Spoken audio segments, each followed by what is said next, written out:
महाराज, ये आजकल देखने को मिलता है कि बड़े तादाद में लोग तीर्थ यात्रा कर रहे हैं। वो दर्शन की भीड़ है, प्रदर्शन की भीड़ है, वो दूसरी बात है। पर वृंदावन हो, काशी हो, मथुरा हो, सब जगह भीड़ बहुत ज़्यादा बढ़ रही है। और इसको देखते हुए दो चीज़ें दिमाग में आती है। या तो सही में इन लोगों का हृदय परिवर्तन हो रहा है, या फिर सिर्फ ऐसे ही ट्रेंड के मारे आ रहे हैं। आपका क्या विचार है इसको लेके? देखिए, समय से जुड़े सवाल सबसे उलझे हुए सवाल होते हैं, क्योंकि समय कभी एक मुखी नहीं होता, एक पक्षी एक फल वाला नहीं होता, उसके अनंत फलक होते हैं। हर व्यक्ति अपने तरह से समय को देखता है। पर कुछ बात मैं कहता हूँ, भक्ति काल में भी लोग वृंदावन आए थे। स्वामी हरदास जी के पूर्वज मुल्तान से ब्रज की कोर पे आए और स्वामी हरदास जी वहां से वृंदावन आए। केदारवल जी देवबंद के रहने वाले थे, वहां से अपना परिवार घर छोड़ के यहाँ आए। व्यास जी ओरछा के रहने वाले थे, उसे छोड़ के वृंदावन आए। मीरा मेड़ता में पैदा हुई, चित्तौड़ में शादी हुई और वहां से यहाँ आई। चैतन्य महाप्रभु कहीं भवनारी में जन्मे, उस स्वयं वृंदावन आए। उन्होंने अपने अनेक शिष्यों को वृंदावन भेजा, वो सब वृंदावन आए। यही स्थिति बल्लभाचार्य जी महाराज की है। उनका जन्म अडल में हुआ और उनका केंद्र मथुरा ध्वज यही बना, और उनका मथुरा, जतिपुरा और गोकुल ये उनके बड़े केंद्र बने। ये जो भक्ति काल में इन सब लोगों का आना है, ये अपना वहां सब छोड़ करके यहाँ आए थे। आज जो भीड़ आ रही है, ये कुछ छोड़ के नहीं आ रही है। जो बंबई से आ रहा है वो बंबई, जो कलकत्ते से आ रहा है वो कलकत्ता, जो दिल्ली से आ रहा है वो दिल्ली, अपने संग भाग के ला रहा है। सबको एसी चाहिए, सबको कार चाहिए, पसीना ना आ जाए, चलना ना पड़ जाए। यहाँ तो लोग, मुझे मेरा बचपन याद है कि हम लोग कभी वृंदावन में चप्पल पहनते ही नहीं थे। अगर किसी दिन गलती से कहीं जूते चप्पल पहन के चले गए तो आप 100% मानो के लौट के बिना चप्पल के आ जाते थे। पैरों में पता ही नहीं लगती थी कि पहनने भी है। हाँ सच, वो वहीं रह जाते थे रख के, हमें याद ही नहीं, भागे निकले आए, चल छुट्टी पे।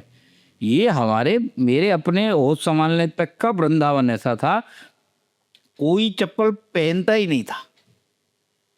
क्योंकि जिधर जाओगे वहीं कहीं ना कहीं मंदिर में जाना, घर में जाओगे तो घर में मंदिर है, कहाँ कहाँ उतारोगे और कहाँ कहाँ छोड़ोगे, थोड़े पैर मध्यम छोड़ो। वृंदावन में कोई नहीं पहनता।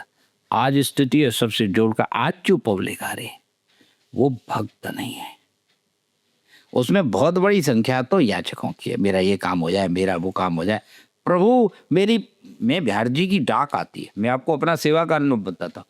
प्रतिदिन बिहार जी के पास ऐसे सैकड़ों पत्र आते हैं जिनमें लिखा होता है कि मेरा वो 5,000 करोड़ का काम हो जाए और मैं तुझे बाद में 1,000 रुपये चढ़ाऊंगा। लिखा होता है कि मुझे हंसी आती है। मतलब कोई सीधा व्यापार है। और देखो, मैं आपको बताता हूँ, ठाकुर के लिए सबसे सरल है माया देना। भागवत में ठाकुर कहते हैं ना, जो मेरे पास आता है उसका मैं ज्यादा प्रमाण नहीं रखता। पहले मैं उसका धन हरण करता हूँ, धन हरण करने में भाग जाता है, जान छोटी महादेवी जा माँ चरा जल, जहाँ जाना मजा उनसे भाग, वो दे देते सबको। दूसरा बोले, जब वो नहीं मानता है तो मैं उसको धन दे देता हूँ, तो वो धन में उलझ जाता है और वो फैल जाता है। ये जो तन मन धन तीन है, इनमें सबसे पहले तन को रखा है। तन है और मन नहीं है तो जैसे बच्चे घर में पैर पटकते हुए जाते हैं ना, कि कोई आ जाए टीवी देखते हो, गेट खोलना पड़े तो बरो हो ही नहीं, तो तन के संग मन रखा है, धन सबसे अंत में रखा है। यहाँ सबसे पहले ये जितने लोग आ रहे हैं, ये अपनी कामनाओं की गठरी बांध के लाते। उसमें कुछ तो ऐसे हैं जो कामनाएं गठरी लाते हैं। दूसरा, आजकल वर्तमान सरकार के आने के बाद 19 से नई सरकार, बीजेपी सरकार बनने के बाद से एक जो देशीय पर्यटन है, उस देशीय पर्यटन का जो बीजेपी ने तीर चलाया है, वो सबसे ज्यादा धर्म क्षेत्रों के लगा है। क्योंकि सरकार ये जानती है कि भारत का आदमी धर्म भीरू है, धार्मिक कारणों से यात्रा करता है, और इन्होंने धर्म क्षेत्र आज कहीं बिहार जी की समस्या नहीं है, जहाँ धर्म स्थान है वहाँ भयंकर भीड़ है। और इसको प्रवोक करने का, इसको प्रोत्साहित करने का जो काम है सरकार भिन्न भिन्न साधनों से करते हैं। मोबाइल है या और व्हाट्सएप है या फेसबुक है, ये सब विज्ञापन के से ही साधन बने हैं। और इस तरह से क्या है कि अब उपासना प्रधान नहीं है। बिहार जी जितने लोग आते हैं, आप दरवाजे पे खड़े हो जाओ और उनसे खाली ये पूछ लो कि बिहार जी के वस्त्र का रंग कैसा था, तो वो नहीं बता सकते। ये सच्चाई है, क्योंकि उसने कुछ देखा ही नहीं है। वो तो आया है और उसका असली ध्यान देता है गोलगप्पे, चाट, पकौड़ी, ब्रजवासी की दुकान, उसके मीठे, उसका आनंद, उसकी लस्सी, इन्हीं पे सारा दिमाग है, उसी में लगा हुआ है। तो ये सब जो हो रहा है, वृंदावन व्यापार की भूमि नहीं है, वृंदावन साधना की भूमि है। साधना की भूमि होने के कारण यहाँ संयम चाहिए।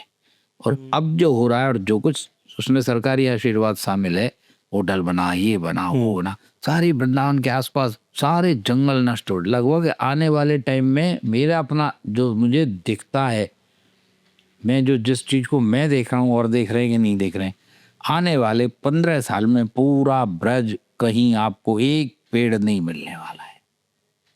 सबको काट के खेत, जंगल, जो मिला उसको पाट दिया और उस पे होटल खड़ा हो गया। होटल एक अलग कल्चर की चीज है। होटल आएगा तो उस सब चीज को लाएगा, वो जो आपके रुकेगा नहीं, वो कोई ताकत उसे नहीं, वो उसकी प्रकृति वही है, उसका बनाना खाना भी वही है, उसका मीनू वही है, तो वो सात्विक नहीं हो सकता है। ये सब हो रहा है, उपासना की दृष्टि से बिल्कुल ठीक नहीं है। परंतु सर्वम कालम कृतम मन्ये यद भवताम यद प्रेम, जो कुछ प्रिय न हो, जो कुछ मर्यादा में न हो और फिर भी हो रहा हो, तो उसे भगवान काल की इच्छा माननी चाहिए कि प्रभु यही चाह रहे हैं कि ये सब विनाश हो जाए।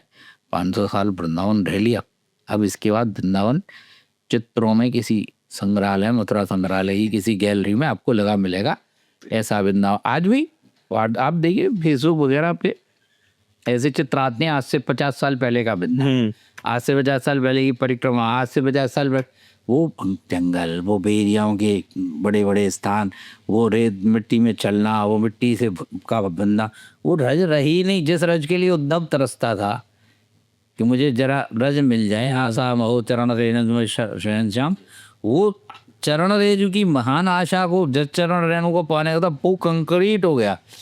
कृपा है सरकार की को कि जो आने वाले वीआईपी हैं, सरकारी अधिकारी हैं, उनके पेट का पानी न हिल जाए, पसीना न चू जाए उनका, उसकी व्यवस्था सारा, चाहे वो कॉरिडोर रोड चाहे और चीज़ों, ये सब इसी की तैयारी है। भक्ति की तैयारी नहीं है, ये व्यापार की तैयारी है।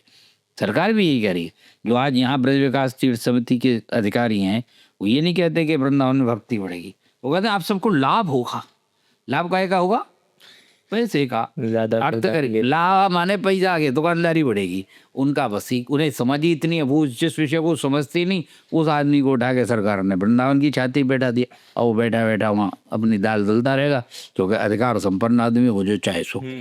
तो अधिकार होना और अधिकारी होना, इसमें दो भेद है।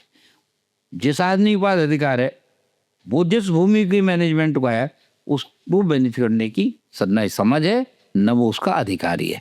वो एक सरकारी व्यक्ति है, सरकार से उसको मानदेय मिल रहा है, धन मिल रहा है, उसके पास सरकारी आदमी की प्रवृत्ति होती है। वो क्या करेगा? वो ऐसी योजना बनाएगा जिसमें बड़ा बजट आता हो। वो छोटी योजना, तो बड़ा बजट नहीं आएगा तो दूसरे लाभ नहीं होंगे, दूसरों को ऑबलाइज नहीं कर सकेगा। सबको ऑबलाइज करना है संसार, सरकार तो ऐसी ही चलती है, सरकार का एक तरीका है। तो वो सब उसमें है।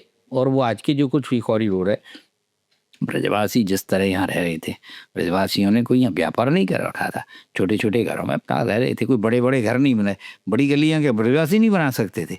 वृंदावन को न्यूनतम नुकसान हो ये मान के बड़े बड़े स्थान, बड़े बड़े मंदिर और छोटी सी सामने गली ज़्यादा नहीं है। यार जी ने अपना चबूतरा छोड़ा है अपने स्थान में से, और उसके सामने गली तो वही है। में कहीं 12 फुट 15 फुट से बड़ी चौड़ी कोई सड़क ही नहीं है। आपकी जो गाड़ियाँ आएंगी नेताओं की, ये कैसे पहुँचे बिहार जी के दरवाजे को, उनके चरणों में धूल न लग जाए, नेताओं के पग धूल, ब्रज की धूल का स्पर्श न कर लें, उनका अहंकार बिहार जी महाराज की देहरी पे नमित न हो जाए, उन्हें लाइन में न लगना पड़ जाए। सारी योजना इसी बात की तो है। पब्लिक का तो नाम ले रहे, नेता की ये विशेषता होती है, अपने सुख को पब्लिक के सुख के रूप में प्रचारित करता है और सच में पब्लिक को धक्के ही मिलते हैं। कुंभ में इतना बड़ा आयोजन हुआ, इतने लोग मर गए, उसका कोई आवाज नहीं, उस पर कोई रिएक्शन नहीं, उसकी कोई जांच नहीं, उसका किसी को दंड नहीं। वृंदावन में 2 व्यक्ति जन्माष्टमी की भीड़ में आगे चपेटे में उनकी भगवान करे उनको मोक्ष प्राप्त हो, पर उनकी मान लो अकाल मृत्यु हो गई, तो उसका इतना प्रचार कि आप वृंदावन पर ही बुलडोजर चलाने के लिए आपने पूरी अपने उत्ताप दे लिया और कमर कस ली। मेरे को लगता है कि ये सारे लोग जो यहाँ से और लखनऊ तक बैठे हैं, इन्हें वृंदावन के स्वरूप की समझ नहीं है। इन्हें जो व्यवस्था बनानी है उसको वृंदावन को छेड़े, वृंदावन के बाहर जो जगह पड़ी है उसकी कुछ योजना बनाते। और अंतिम बात मेरी समझ में इसमें ये है कि वृंदावन कितना बड़ा है। वृंदावन 2 किलोमीटर का भूखंड है। आप वृंदावन के बीच में खड़े हो जाइए, किसी भी कोण पर किसी भी दिशा में सीधे चल दीजिए, अंत में 1 किलोमीटर चलते चलते आप वृंदावन के बाहर निकल जाएंगे। इससे बड़ा वृंदावन ही नहीं है भैया। इसमें आप क्या सोच रहे हैं, प्रयागराज जैसा कुंभ का मेला लगेगा? जगह ही नहीं है। आप पूरे आधे मथुरा जिले पे बुलडोजर चला देंगे, तब भी आप जिस भीड़ को इकट्ठा कर रहे हैं वो कुछ नहीं हुआ। इसमें यही होने वाला है, यहाँ से लेके राधा कुंड तक सड़क दोनों तरफ से सब जंगल खत्म, सब बिक गई, सब पे बाउंड्री लग गई। कौन बनाएगा? मुझे लगा देना नहीं, कम से कम वो ब्रजवासी नहीं है, वो व्यापारी है। सरकार यही पूरे ब्रज के विनाश के लिए संकल्पबद्ध है सरकार, और अपने तरीके से वो विकास के नाम पे इसका विनाश करे। मेरी इनसे प्रार्थना है और बिहारी जी महाराज से भी प्रार्थना है कि इनको सर्वोच्च दिया है। आप बच्चे का इलाज करने जाएंगे तो वो वाली औषधि और वो वाली डोज नहीं दी जाएगी जो किसी पूर्ण आयु प्राप्त व्यक्ति को दी जाती है। जब छोटी सी जगह उपासना की जगह आप उसका व्यापार कर दिए, आपको कौन समझाए? समझाएगा तो आपको अब ये वो शत्रु है, आप उसको खूब होंगे। आपके पास इस समय साधन है, पर एक बात याद रखनी चाहिए, सरकार को भी याद रखनी चाहिए कि किसी की सत्ता दोबारा नहीं रहेगी, हमेशा तो नहीं रहेगी। जब आपकी नहीं रहेगी तब आप क्या करेंगे? हो सकता है जब आप दुनिया में ना हो, जो आज करने वाले, तब वहाँ कहीं पड़े हुए 27 क्षेत्रों में से किसी एक क्षेत्र में पड़े हुए अपने किए हुए कर्मों पर कष्ट पाएंगे, पछताएंगे कि हम ब्रज का विनाश करके आए हैं और हम क्या करके आए अभी उन्हें पता है। जो आदमी अधिकारी है उसे वो ब्रज का नहीं, उसे ब्रज की समझ नहीं, ब्रज के भाव की समझ नहीं, भाव की विभिन्न भंगिमाओं की समझ नहीं, उपासना की समझ नहीं, स्वरूप की समझ नहीं ठाकुर जी की। उसका एक है वो यही कह रहा सबको बड़ा लाभ होगा। अरे लाभ तू ले जा बाबा, यहाँ से मैं करा ले जहाँ रह रहा है, पर नहीं, उसे ब्रज का विनाश करना है, करेगा। बस इसी का नाम वृंदावन के लिए कॉरिडोर है। और इसी विनाश से बचने के लिए वृंदावन के लोग इस कॉरिडोर को लेके उद्वेलित भी हैं, चिंतित भी हैं, संघर्षरत भी हैं।